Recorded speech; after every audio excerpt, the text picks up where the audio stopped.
पुणे आणि पिंपरी चिंचवड भागात योगेश वानखेडे याने बनवलेली मिथेनॉल युक्त विषारी दारू प्यायल्याने 11 जणांचा मृत्यू झाला असून या प्रकरणाची गंभीर दखल घेत मुख्यमंत्री देवेंद्र फडणवीस यांनी दोषींवर हत्येचे कडक गुन्हे दाखल करण्याचे आदेश दिले आहेत। महाराष्ट्राची कुलस्वामिनी श्री तुळजा भवानी मंदिर संस्थानच्या तिजोरीत गेल्या वर्षभरात तब्बल 48 कोटी 71 लाखांचे उत्पन्न जमा झाले असून भाविकांनी 10 किलो सोने आणि 267 किलो चांदी देवी चरणी अर्पण केली आहे। अमरावती जिल्ह्यात अतिवृष्टीमुळे पिकांचे अतोनात नुकसान झालेले असतानाही विमा कंपन्यांनी सॅटेलाइट आणि तांत्रिक निकषांचा गैरवापर करत 2.25 लाख शेतकऱ्यांचे विम्याचे दावे फेटाळल्यामुळे बळीराजा संकटात सापडलाय।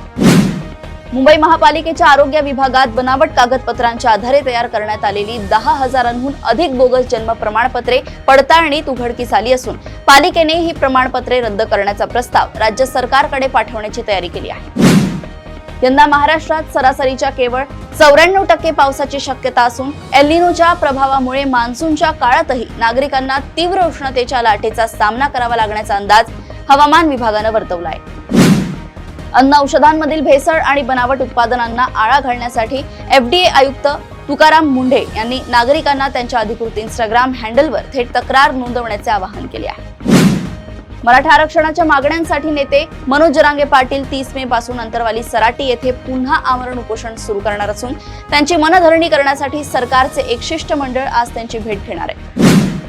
शिवकालीन, पेशवेकालीन आणि यादवकालीन इतिहासाचा अनमोल ठेवा उलगडण्यासाठी राज्य सरकारने ऐतिहासिक कागदपत्रांचे मराठी व इंग्रजीत भाषांतर करण्यासाठी 30 मोडी लिपी तज्ज्ञांची नियुक्ती केली आहे।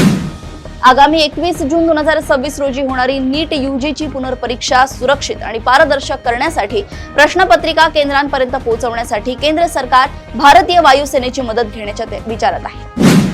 पुण्यातील महर्षीनगर भागात जनगणना करण्यासाठी गेलेल्या एका महिला महापालिका कर्मचाऱ्याला 5 ते 10 जणांनी शिवीगाळ करत मारहाण केल्याची धक्कादायक घटना घडली असून स्वारगेट पोलीस ठाण्यात गुन्हा दाखल करण्यात आला।